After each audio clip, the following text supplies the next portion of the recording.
Good evening, everyone. I'm Chris Norris, WHYY's community contributors and engagement editor. A huge part of my work here includes ensuring that underrepresented voices get to express themselves on WHYY's TV, radio, and online platforms. You might have seen me hosting WHYY's Police Reimagined, where we contextualized the movement to defund the police and explored what that would mean for public safety in our region. I've also explored the causes and possible solutions to the city's gun violence crisis through WHYY's Neighbors in the Crossfire. And most recently, through Shades of Black, I've helped audience understand who Black voters are and what motivates them to the polls. If you've missed any of this programming, you can catch up by going to WHYY.org. We're excited that you have decided to spend tonight with us. We know the past year has been rough and that the events of the world have us all sticking closer to home. But WHYY's virtual events are a great way to join in with others to watch and listen to good conversation with members of our community. All of our events can be found at WHYY.org/events. Tonight, we're taking a look at the role and influence of church within our community. We have a great set of panelists who will talk about what church has meant in their lives, and we think many of you will relate to their stories. Helping us share this story tonight will be Thomas Allen Harris, host and executive producer of Family Pictures USA, the documentary-style show that uses photographs and images to introduce us to a more nuanced and diverse story of our common history, shared present, and evolving future. We're thrilled to have Thomas and his team with us tonight, and we know this will be an exciting conversation. One housekeeping note. The event is being taped and portions of it could be used on WHYY's platforms. We'll also share the event recording with each of you right after the event. Thank you, Chris, for that great introduction. Good evening, everyone. I'm Thomas Allen Harris, host of Family Pictures USA, and we're happy to be hosting this special event with WHYY celebrating the Black Church in Philadelphia and the run-up to the upcoming PBS series, The Black Church. This is our story. This is our song. Hosted by my good friend, Henry Louis Gates. Tonight, we're exploring what the Black Church means to you. We have some very special Philadelphians giving their personal testament to how the church and their faith has influenced their lives. If you have a special story that you want to share with us, go to Family Pictures USA Facebook group to submit it. Let's get started. But first, we have a short clip by a wonderful WHYY student filmmaker. Let's play the clip.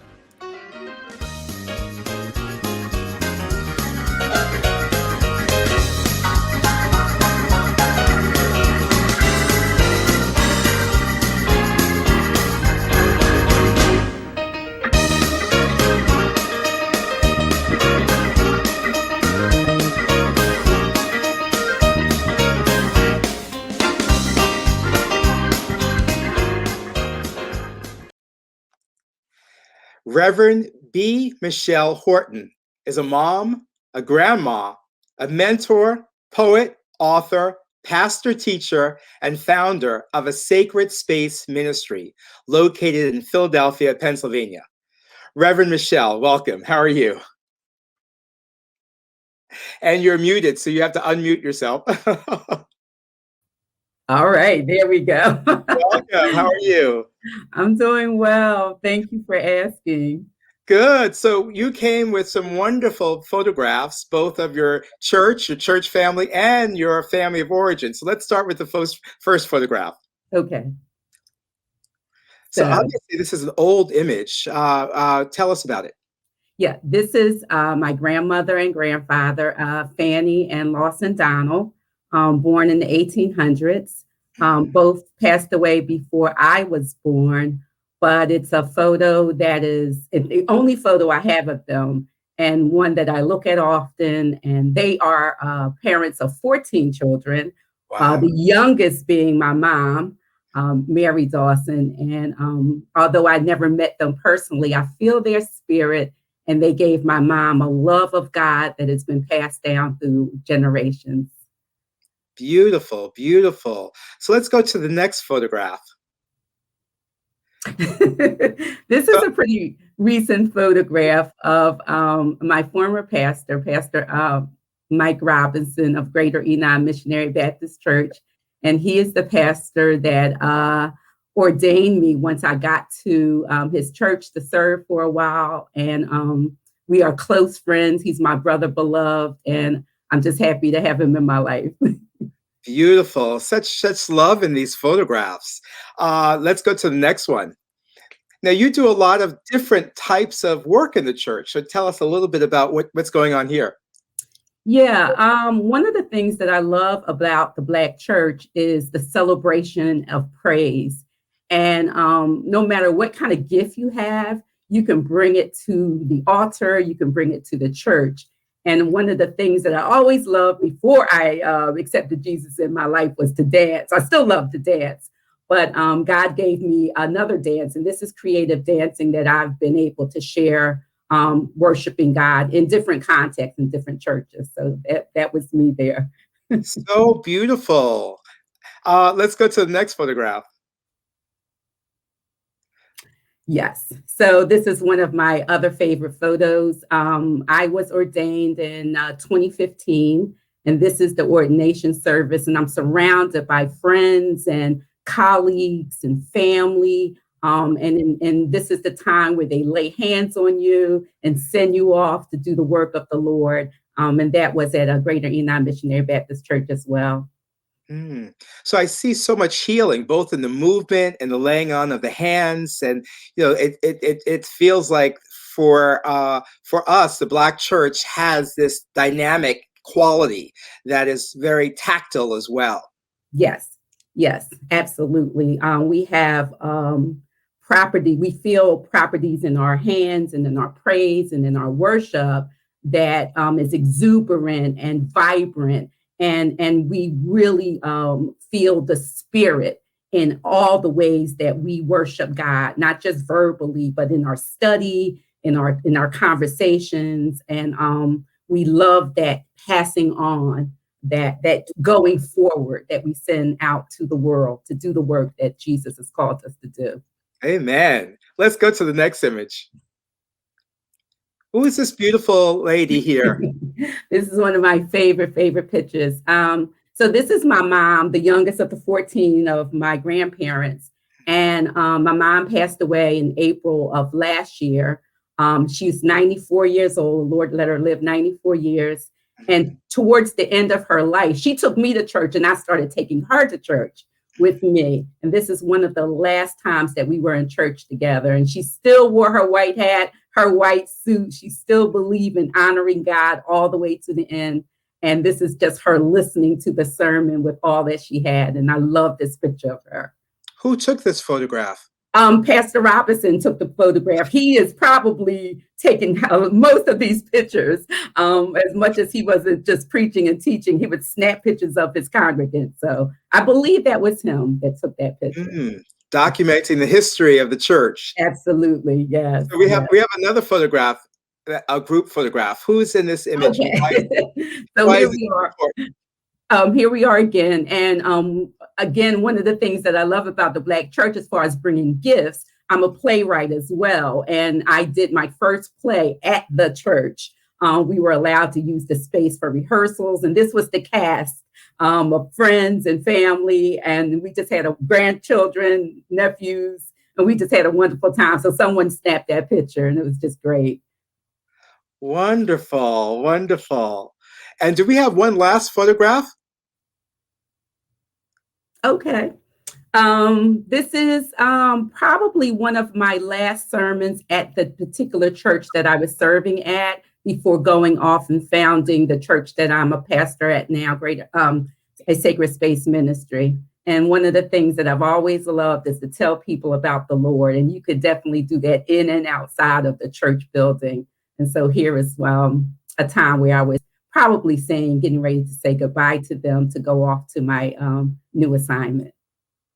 Beautiful. Thank you so much, Reverend Michelle, for sharing, your family and your church family. Any last words before we let you go? I just pray that we continue to celebrate the church, both the local church and the church universal, and to know that it is a place of healing and hope. We get marching orders there, and we can go out and spread the love and justice that comes from being a part of this wonderful, wonderful entity. So thank you for letting me share. Thank you. Just tell us the name of the church and where it's at. So it's it's Sacred Space Ministry. It is a virtual church at this particular time. It is in Philadelphia, and you can find it right on the Facebook page, on Instagram, and hit me up. I'll be glad to talk with you more about that. All are welcome. A Sacred Space Ministry. Beautiful. Thank you so much. Bless you. So this is so exciting. So our next special guest is coming right up, but first we're going to have another little short piece by Lamar. This little light of mine, I'm gonna let it shine. Oh, this little light of mine, oh, I'm gonna let it shine. Oh, this little light of mine, said I'm gonna let it shine, let it shine, let it shine, let it shine. So our next guest is Mr. Rick Cawthron, a photographer. Mr. Cawthron is from St. Martin de Porres Catholic Church. He's known as the man behind the camera. Welcome, Rick. How are you? Thank you, Tom. It's good to see you. Good to see you as well. I'm so happy that we have a photographer here, and you've been taking pictures of various churches throughout Philadelphia. Yes, I've gone to different organizational functions throughout the city. It seems as though the word got out that I was doing some work at St. Martin's, and I've been invited to different churches to cover different organizations' events. So let's start with your first photograph. So tell us about this image. Where is this from, and what made you take this study of this church? This was done early on when I was getting into photography and actually had returned to the church and started to become more involved. This is St. Martin de Porres Catholic Church in North Philly. It was previously known as St. Columba. Due to consolidation, the church that I had gone through as a kid, St. Elizabeth, was closed, and a couple other churches. They all came together here, and the church was renamed for the Black Saint, St. Martin de Porres. And I took a summer to take pictures inside the church and document the beauty of the church itself. It was built in 1895, and it's a magnificent structure. Beautiful. I love it. I actually want to purchase a print from you. So let's go to the next series of photographs. And these look like your church family. So this is before we saw the image of the church without any people. So this is a church in action. Yes, this is our family and friends day. That's our pastor, Father Stephen Thorne, who loves to bless the people with water. He does a fine job of it. This was a Sunday where we were asked to bring some family and friends to church, and we had a full house, and it was a lovely occasion because, as you can see, all are welcome. When we say it, we mean it, and we're showing it. Beautiful. Let's continue with those images inside the church. So, and how long have you been a member of this church, and why this particular church? My parents were there when the consolidation happened in '93. My mother passed in 2002, and I started to come to the church on a more regular basis after her death. And as I started to pay more attention to the people, I wanted to give back something to them for their love and kindness to my mother. I found a new home, a new family, and never thought that I would have gotten this much involved. But you get to a certain age, and the spiritual side needs to be tended to. And I found a place where I feel very comfortable, very comfortable. And it is definitely family, no doubt about it, no doubt about it. Wow, beautiful. Next photograph. And let's go back actually to the previous photograph. This is the church is operating during the time of COVID. So I see mask and social distancing. Yes, we when we had the shutdown initially, and there were no public masses to be had, our pastor opened the doors at 9:30 on Sunday mornings, and people were socially distanced, and they were able to come in and spend some quiet time. He gave a homily at 10 o'clock. I recorded it, and I would put on our Facebook and YouTube channel for people to share. Once we were able to have public masses, we have socially distanced. Everyone wears a mask, and that's this is a service that we had, and part of my job, like you said, is to take pictures. But we wanted to make sure that people knew we're still here, we're still alive, we're still well, and you have some place that you can come to when you need a place to rest, to kind of just get around the difficulty that is going on. Mm-hmm. Let's go to the next photograph, which doesn't have any people in it, and this looks like a food pantry. Yes, part of our ministry with regards to being in the Black community in North Philly, we do a food giveaway. We have a pantry, we get food donated, and once a month, we try to put bags of groceries together and just, advertise and let people know we can help you. And in our area, 24th and Lehigh, people need help. And we just want to let them know, come on by and we can give you a helping hand. We're not asking you to explain why you're in the situation that you're in. We just want to offer a helping hand because that's what we as a church do and we need to do. As you can see, this is our assistant pastor, Father McConan. And this was we were outside the church on a Sunday after Mass, and people stopped or walked up. We had signs out, and it makes you feel good because people know that big building, there's something going on that they might want to become a part of. But if not, you can at least come and know that you're not going to be turned away. You're going to get a helping hand. Otherwise, what's the point of being there if you're not going to help? Mm-hmm. Service and help and sustaining the community is what I'm hearing in terms of the richness of the African American church in Philadelphia. Mm-hmm. Well, thank you so much, Mr. Rick Kaufman. I really appreciate you coming and visiting us and sharing your photographs, and we look forward to following you. I hope you have an Instagram account so we could follow you. Actually, no, but our church has. I've helped maintain our social ministries through the media's Facebook, website, YouTube channel. So, smdpphiladelphia.com, St. Martin de Porres, Philadelphia.com. We're on Facebook, YouTube, and I try to do what I can to share the pictures that way. So check us out, and we're always trying to reach out and help anybody that we can. Thank you, Thomas. Thank you, sir. Okay, so this is what a wonderful and diverse representation of the Black church in Philadelphia. So we have another interstitial. Here we are. Let's fly away and see the world as one. Let us believe today and rise and say the new day has begun. Oh, yeah. And that interstitial is by Lamar Reed. So please look for him, up and coming filmmaker.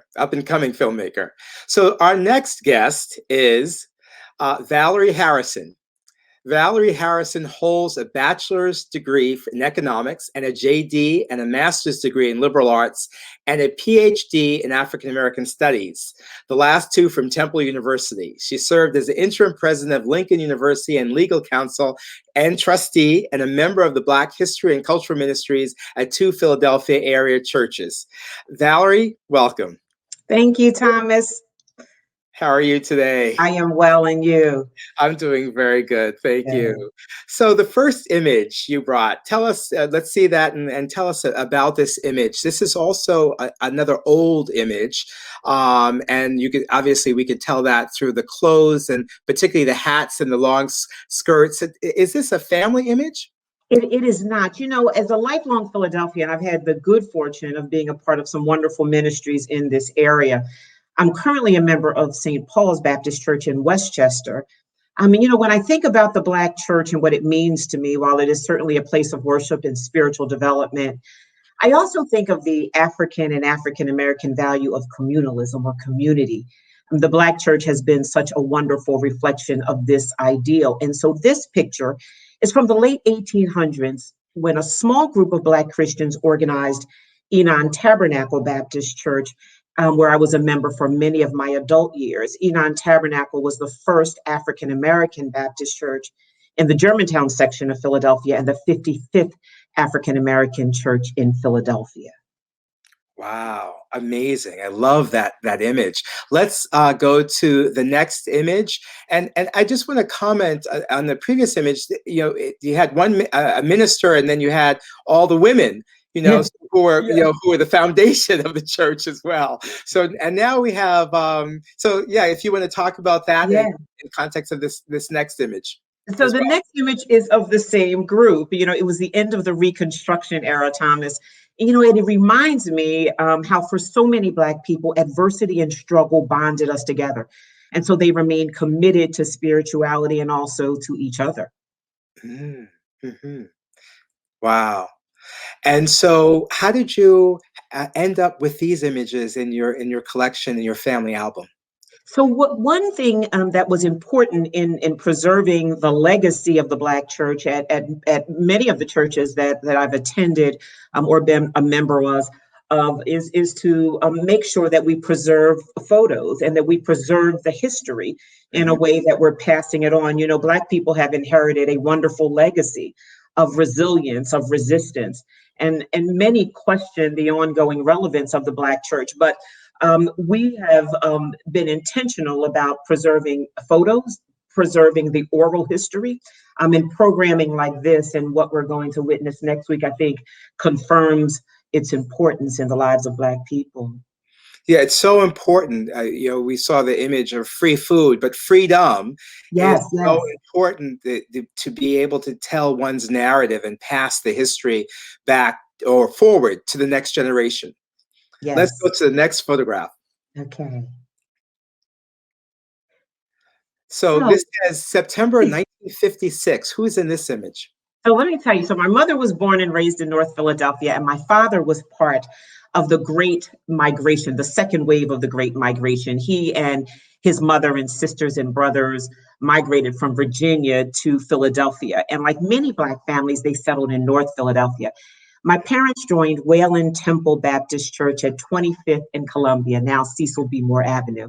This is a picture of our pastor, Reverend Clarence Smith, and his wife. You know, I remember him as this dynamic preacher. He would preach, and my parents and other worshipers would holler with affirmations. There was such connection, and that call and response confirmed the relationship between the individual and the community. And that is one of my fondest memories of Wayland Temple. Beautiful. And I loved her hat as well. Yes, yes. Let's go to the next image. Let's see. Oh, okay. Who's that? So this is me in 1965 as we headed to Wayland Temple. You know, the church was most often the first place where we spoke before an audience publicly, you know, usually a Sunday school, Easter or Christmas program. It was my first piano recital, you know, was held in a Black church. For singers, often their first solo was in a Black church. And no matter how you did, your community still loved and affirmed you in a way that nurtured your confidence, Thomas. And how did you keep this image in somewhere special? I mean, how did it you? It is in the family photo album. Yes. Oh, great! Do you remember this day? Is this really Easter Day? It is Easter Day, but I only know that because my mother made the notation. I don't remember the day, but yes, it is. Wonderful, wonderful, so cute. Let's go to the next image. We learned how to behave, Thomas, by observing men and women in the Black church. They were so dignified and gracious and confident. This is a picture of my father's twin sister, along with her pastor and other women she did ministry with at Jones Memorial Baptist Church at 20th and Dauphin Streets here in Philly. And so although segregation and Jim Crow laws limited her educational opportunities, and she was a domestic worker during the week, on Sunday, she was sharp, Thomas, and she was the president of something. And so we had real life examples of Black leadership and achievement. We felt good about being Black. And so the Black church played a key role in developing our racial identity. Which one is she? She's the one right next to the pastor, sitting with the black and white on right next to her pastor. I see. Wow. Yeah. Elegant. Thank you. So we will go to the next image. Yeah. So this is Reverend Leon Sullivan. Reverend Leon Sullivan, he was a tall man in physical stature, but like other pastors in Philadelphia, he seemed larger than life in terms of his community impact. He organized the Don't Buy Where You Don't Work boycott of Philadelphia businesses, and then he started OIC. He was the pastor of Zion Baptist Church at Broad and Venango in North Philly, and I would often visit with high school friends who were members there. As we entered our teenage years, Thomas, where we went to church was as much about where the guy you had a crush on went to church as anything else, to tell you the truth. And so while we had one eye on the boyfriend crush, we got the message that Reverend Sullivan preached and lived, that our individual achievement was only significant to the extent that it really translated into progress for the entire group. Beautiful, beautiful. And we have one last image. We did. This image is very striking. When I first saw this image I saw it very small. I thought it was all men because it was these black suits and whites. And then I looked, and white shirts, and then I looked and I saw it was men and women. Yes. And so what is this? What is it? So this is the group of trustees. Much of my adult life I have spent as part of Black church leadership, as either legal counsel or as a trustee. And so while we're managing $1 million budgets now, and we're dealing with complex business transactions, this does remind me that children are still singing their first solos, and we're still loving and affirming them, even if we don't sound very good. And, we also, we're a place that nurtures young people. We're still giving young people a few dollars when they go back to college. We're still working for social justice like Leon Sullivan, and we're taking care of those in need. And so in a very real sense, Thomas, we are still community to each other. Could you talk just a little bit about the business of the Black church? I mean, you're coming at it from both teaching as a scholar, but also supporting through the your legal work and the trustee work. I first started public speaking also in my church, and so I see what I'm doing today as a continuation.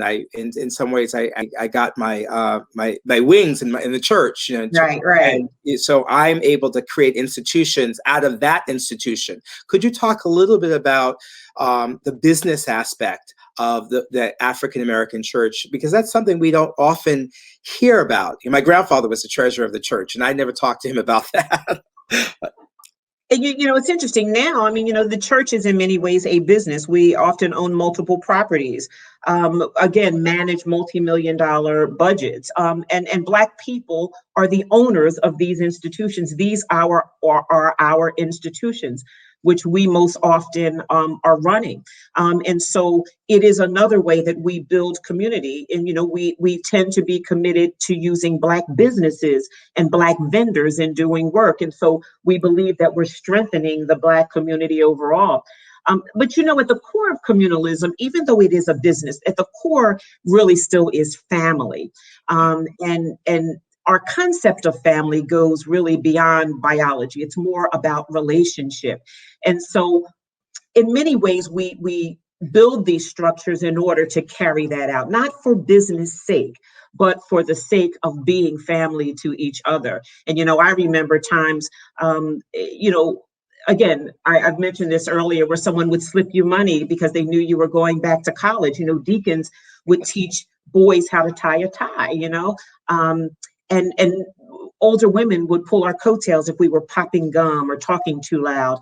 The Black church for many is the only family that they have, and nobody shows up like Black folks when you experience the death of a loved one. And so again, while we are businesses, we are creating a business infrastructure so that we can carry out the wonderful work of being family to each other.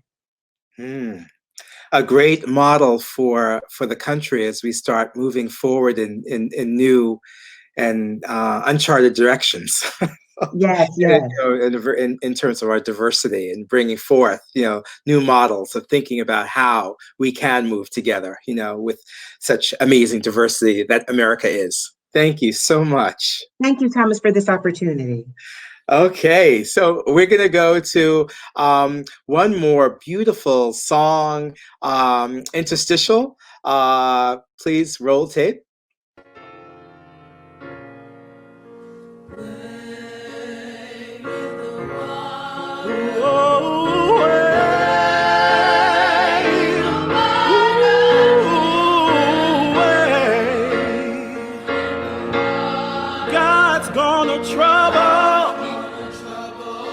God's gonna trouble the water.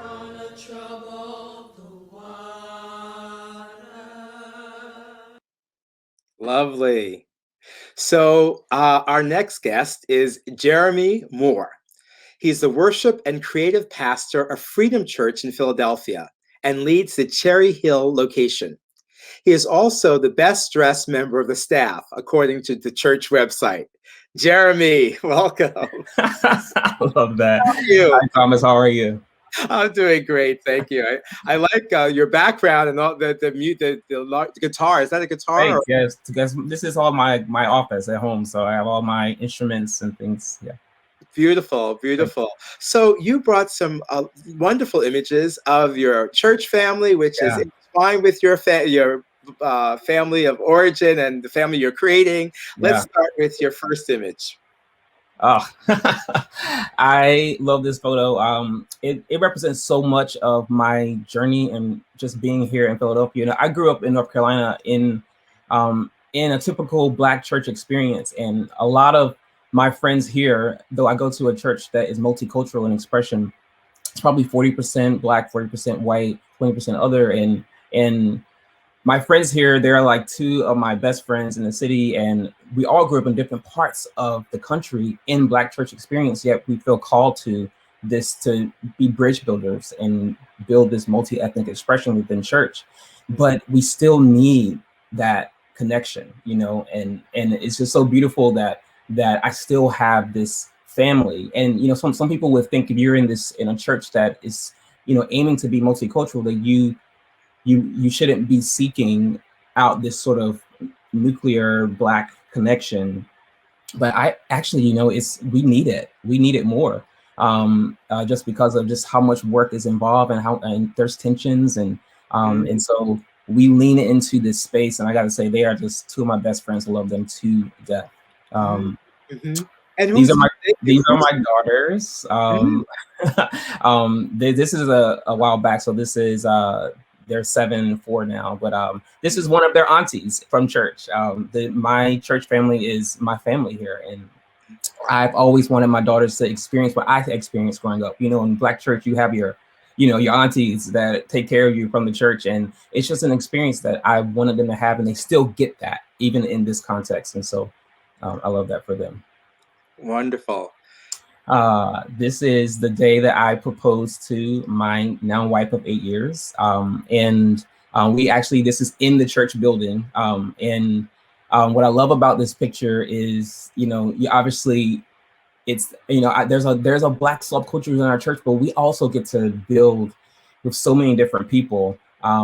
In this picture, it's just a picture of heaven for me. It's there's Indian and Korean and Pakistani and Cajun and Black and white and Nigerian all in this picture together. We're doing life together, and it's just a beautiful expression of what we don't have to lose a Black church experience while still growing in a multicultural context. And is that you and your wife there? That is me and my wife there. Yeah, she's flashing the ring there a little bit.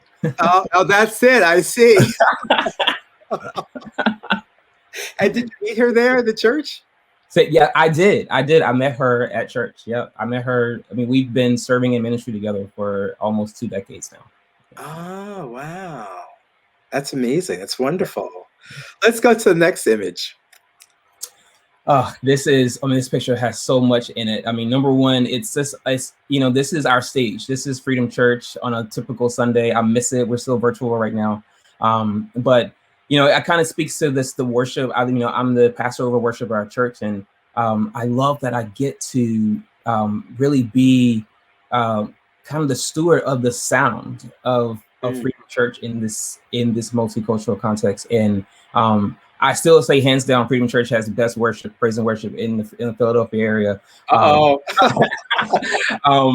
I think part of it is that it's because it's influenced by the Black church, and it's just a beautiful thing. But also on the stage, you see this man in front of me. His name is Henry.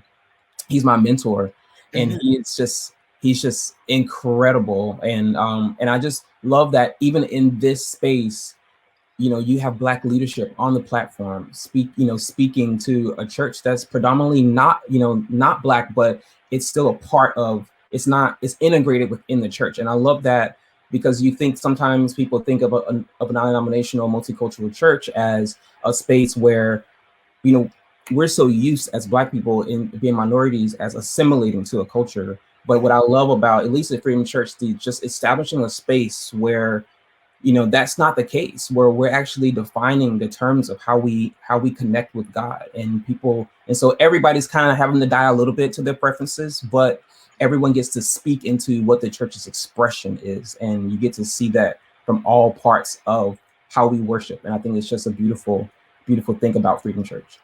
Yeah, it's interesting because they say, I think there's a colloquialism that the most segregated hour in America is on Sunday mornings, Yes. with the different churches, even though, I go to Bethel AME Church in Harlem, and, there are people who are not African-American or Afro-Caribbean who also come and who are welcome. This is something that's, a little different. Yeah, I think statistically, it's 5% of churches in America are considered multicultural, which means there's no more than 80% of one ethnicity that's part of the 5%. Wow. Yeah, less than 5%. So it's a rare thing to have a church that, at least on our end, that's 40% white and Black. That's really, so you walk in, you don't know who's the minority, who's the majority, which I think is a beautiful thing that we're continuing to perpetuate and retain this type of culture over the decades. And thank you. Let's go to the next photograph. That is me preaching. And so I've been able to find my voice at Freedom Church, and I want to just give a big kudos and shout out to Pastor Gabe. Freedom Church is in the building. Because he's allowed me to be authentically me from the pulpit, and I think that's just so important in this space. If you're in in the city and the times that we're in, and being able to speak from a place as a Black man, and creating that space for me to speak to the congregation from that space. I got to speak literally the week after Elijah McClain story broke out, and it was like a really hard week, and I was able to just speak from that space to the church. And I think it's helpful for everyone, Black, white, wherever, to navigate through leadership. What does it actually mean to walk this out? And I think it's building bridges that normally wouldn't get built in this space. Mm-hmm. Thank you for that work. Next image.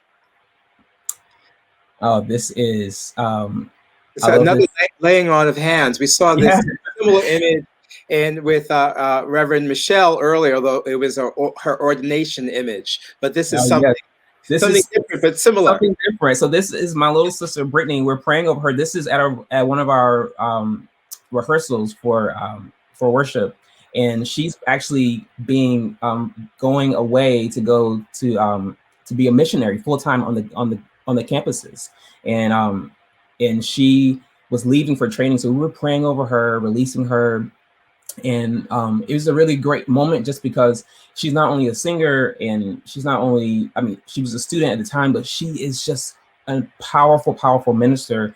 And I was so excited. I mean, I get excited for any person who's going to give their life to the mission, you know, but I think the beauty of sending out, you know, a Black girl into this space, Philadelphia, and back to Temple and UArts, where there's, you know, where people that look like her need her in this space. And so I was I love this picture because again, it speaks to, it is a Black church. I mean, that's what we do. We pray, we lay hands, we speak into our people that we're sending out. And I just love this moment. It just captured so much of my heart for her. Yeah. And what exactly is she doing as a missionary? So she's a full-time, she basically works on the campuses at Temple, University Arts, really preaching the gospel and discipling students. And so a lot of the reason why we have other Black students come from all of these campuses coming to our church are because of people like her who give their life to be on the campuses and do Bible studies and lead small groups and, you know, and take women through this journey. And, you know, we have men missionaries as well. And I think it's just a powerful tool. I mean, our church is probably 90% you know, under the age of 45, and a lot of them are from the campuses, and it's because of people like her that are giving their life to serving that cause. Mm-hmm. So far-reaching in Philadelphia. Yes. Let's go to the next image. A collage. This is various families in the church. It is. So what I love about this picture, so this is from Father's Day. We always do this celebration of dads through Instagram. We're a big creative church. And so a lot of times we do this, just, you know, sharing the stories of our people. And what I loved about this is, you know, for me, what struck me, it really brings a tear to my eye. It's just the normalization of like positive images of Black fatherhood. That not only we get to see, I mean, we've always seen it in the Black church. You know, our dads are, you know, deacons and trustees and everything, but now we get from everybody gets to experience and see that in the church culture. And it's just a beautiful thing that is normalized. It's like what the images people see on a daily basis in church family. So yeah, and we see you in the lower right corner with your that's my tribe. Yeah, looks like Easter, the Easter bunny. It was Easter. Yes. Easter bunny ears of your daughter. Let's move on to the next image. Oh, okay, yeah, I saw this earlier in one of the interstitials. This is, you know, our church has really decided that, you know, we are going to address the race-related barriers that keep us from worshiping together, and we're going to stand against injustice in the name of Jesus. And I think this is just one of those powerful moments for me that just speaks to my, you know, this is a prayer rally that our church did in Center City, and we've been having them for a while. And this is part of my own journey. You know, back in the day when Plano Castile was shot and everybody saw it on Facebook, I really had a come to Jesus moment. This is going to be the church for me. I was waiting for a moment for the church to stand up, and is it going to be a church that's going to mourn with me and grieve with me in this space? And it was through a prayer moment that kept me at Freedom Church, leaning into this space. And so I'm just very proud of the work that we're doing to stand with each other and to lean into these moments, and, you know, and not empathy, and we're not optics for diversity, but really, you know, pressing in and saying we're going to be reconciled. We're going to stand, you know, this is a gospel issue, and we're going to, you know, walk this out together. And so, speaking of together, let's go to the next and final image. Oh, yeah. So this is what together. So this is part of the same day, isn't it? Yes, this is one of those rallies the same day. And again, this is what freedom looks like, and I love it. I love this moment, and it's what freedom looks like. This is what freedom looks like. Yeah. Jeremy, thank you so much for having me. Church, family, and experience and mission, you know, with us today, and allowing us to see a little bit of Philadelphia through your eyes and the eyes of your Freedom Church. Thank you for having me. Thank you. Okay, take care. Okay, so our next and final guest is Reverend Naomi Washington-Leapheart.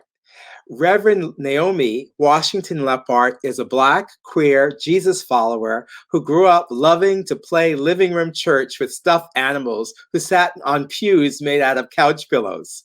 Through teaching, preaching, writing, and advocacy, she develops spaces of theological candor, disruption, reflection, transformation, and public action.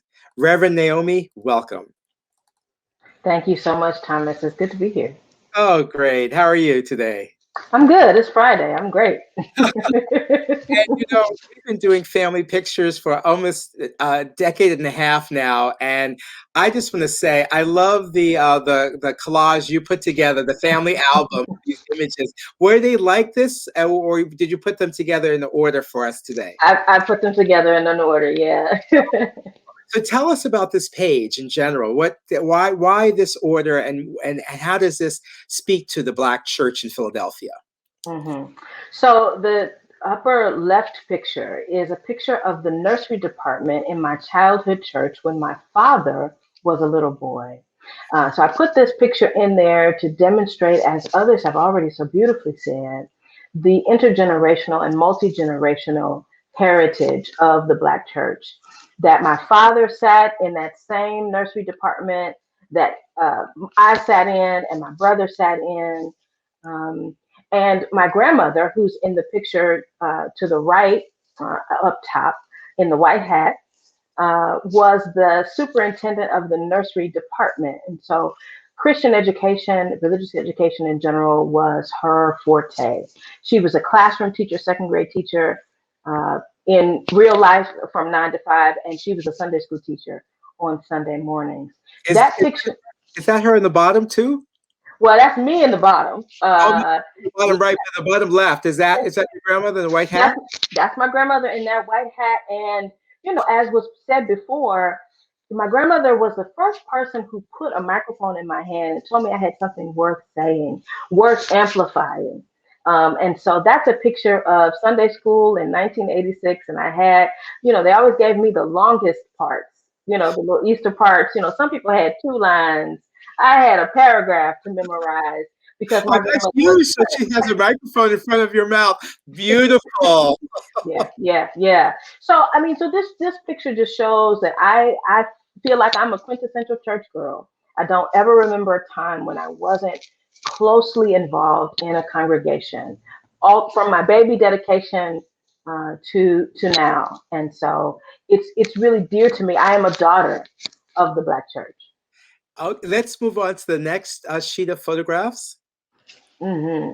And so, Naomi, tell us about this. Yeah. So I grew up actually in Detroit, Michigan. So those pictures on the first slide were from Detroit. And then I moved to Philadelphia and joined a church, Bright Hope Baptist Church, right there in North Philly near Temple. And the left upper picture is the stained glass window at the back of the sanctuary at Bright Hope. It was the first time I saw Jesus depicted with dark skin.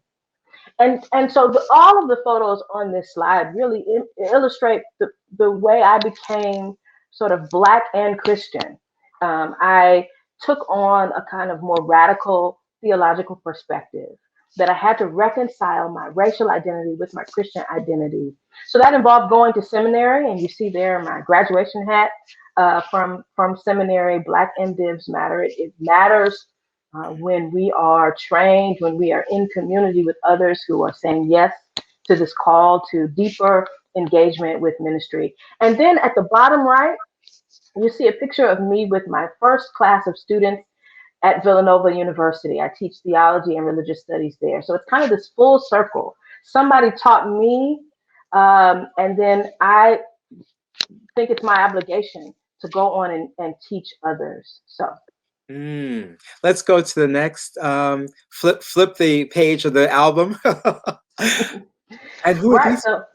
So this is all me, with the exception of the choir photo. You know, one of the texts that I hold dear is make a joyful noise unto the Lord, right? And so I remember taking piano lessons and organ lessons in my grandmother's living room and also at the church, learning how to make music, worship music, sacred music.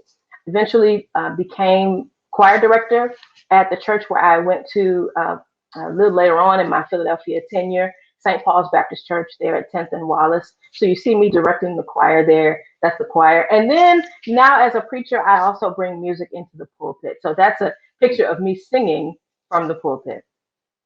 Do you remember what song you were singing in that photograph? Oh, I think I was singing, "Give thanks with a grateful heart. Give thanks to the Holy One. Give thanks because God's given Jesus Christ, the Son. And now let the weak say, I am strong. Let the poor say, I am rich because of what the Lord has done for us. Give thanks." Yeah. Beautiful. And thank you. Thank you. Let's go to the next image. Yeah, so I want to say that the Black church, while it is the place that formed me, the place that nourished me, the place that first empowered me to know that I had something to say, worth hearing, it hasn't always been a place of refuge for me. When I came out as a queer person, there were some ways in which I felt exiled in some Black church settings, and it was women of faith who embraced me, who taught me how to live in the wilderness, live in exile, and make worship, make church happen outside of the walls that had been closed to me. So you'll see on the left, I'm starting at the upper left, that's Reverend Dr. Leslie Callahan, who we know is a pastor here in Philadelphia. And that was at my pastoral installation in Lancaster, Pennsylvania. The middle photo is Bishop Yvette Flunder, who features prominently in the documentary that will debut next week. She is my current pastor. She ordained me. She's my spiritual mom. And then, you've got Reverend Lenise Pinkard. We've got Reverend Dr. Will Gaffney and Reverend Dr. Pamela Lightsey. All of these women introduced me to God as a woman who loves unconditionally. And then at the bottom left, this is a really dear picture. This is me and my beloved. This is me and my wife in ministry together, presiding over a service that we did in South Philadelphia a couple of years ago. So I met God, and she's Black. Beautiful. And so you're also opening up the church in some ways, taking it forward in terms of embracing the diversity of who we are as a people and who we can be and how we can minister. That's right. That's right. Beautiful. Beautiful. Next image. So this is what ministry looks like, what worship looks like for me today. I'm honored to serve in the mayor's office as the director for faith-based and interfaith affairs here in Philadelphia. And so that's a very public-facing ministry. One of the pictures there is me praying, offering the invocation in a city council meeting. You also see that preaching is core to my ministry as well. And so you'll see the church sign of me preaching in Oakland. So having ministry opportunities all over the country. The ordination right there up at the top, where the laying on of hands, you feel the weight of the call, the weight of the obligation to go and love radically. And then a couple of protest moments, right? Protesting on behalf of workers' rights here in Philadelphia, that was there on Independence Mall. And then on the steps of the Supreme Court to say that faith should not and cannot be used as a justification for discrimination.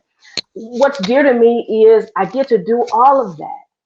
And the Black church did teach me how to do all of that. So I am forever grateful. Beautiful. Thank you so much, Reverend Naomi. One last thing, I read recently that, a lot of suicides, high rate of suicides of young people, LGBTQ folks, who don't necessarily find acceptance within their family. And so how can they find a place to nurture themselves in the church? If you could just mention, speak. Well, I want anybody who might be listening to know that there is a community in the wilderness. If you feel like you're in a wilderness place, you've been exiled from what you love and know, there is a community for you in the wilderness. I'm part of the Fellowship of Affirming Ministries, which is a global movement for Black LGBTQ+ Christians. And we worship, we shout, we study, we protest, we love on each other. And so know that you are God's beloved, and there is a community out here for you. If you want to know more about that, you can email me at faithful@phila.gov, and I'd be happy to embrace you and take you into the wilderness with us. Bless your heart. Thank you so very much. Thank you, Thomas. Okay, so I want to thank everyone, all of our wonderful special guests. Unfortunately, that's all the time we have this evening. I hope you were moved by the testimonials we heard. I certainly was. I want to thank all of our guests, Reverend B. Michelle Horton, Mr. Rick Cothran, Valerie Harrison, Dr. Valerie Harrison, Mr. James Moore, Reverend Naomi Washington-Leapheart. You were all fantastic. I also want to give a shout out to our friends at WHYY for inviting us to be part of this special event celebrating the Black Church in Philadelphia, especially Lamar Reed, a graduate of WHYY's Youth Media Initiative and its Pathways to Media Careers program, who created and edited the video shorts with that beautiful music. Thanks, Lamar. And thank you to all our great Family Pictures USA team behind the scenes, making all of our connections work to bring this event to you and our wonderful audience. We at Family Pictures USA have spent the last 10 years traveling the country and the world, building community and transforming strangers into family through the magic of our shared family photographs. The values and experiences reflected in these precious artifacts are the foundation that binds us together in our common humanity.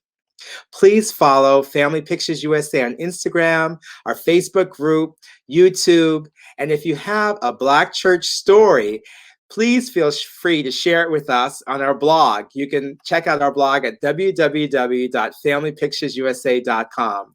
And I am now going to turn it back over to Chris. Thank you, Thomas. And I'm following you now on Instagram. This has absolutely been a moving and enlightening conversation. And we're thrilled that you and the Family Pictures team were able to work with us tonight to make it so special. I'd also like to thank all of our panelists for taking the time to share their stories. Additionally, let me thank the organizations, churches, and people who helped spread the word about tonight's event. It's because of partners like you that WHYY can present such compelling programming. Finally, we want to thank each of you for attending tonight's event. Everyone who registered for this event has been given a membership to WHYY. Please be on the lookout for your new member email, which tells you about member benefits and lets you know how to sign up for notifications about upcoming programming that might be of interest to you. We hope that tonight's event has excited you about next week's documentary. Please don't forget to tune in at 9 p.m. on February 16th and 17th to watch The Black Church. Also, in honor of the Black Church series, on February 28th at 8 p.m. on 90.9 WHYY FM, we'll air WRTI's recording of John Coltrane's A Love Supreme, which took place at Mother Bethel AME Church. As a part of this special FM broadcast, Reverend Mark Tyler will speak, and there will be a special performance from Ruth Naomi Floyd from her project, Frederick Douglass Jazz Works. Thank you again for joining us. I'm Chris Norris. Good night.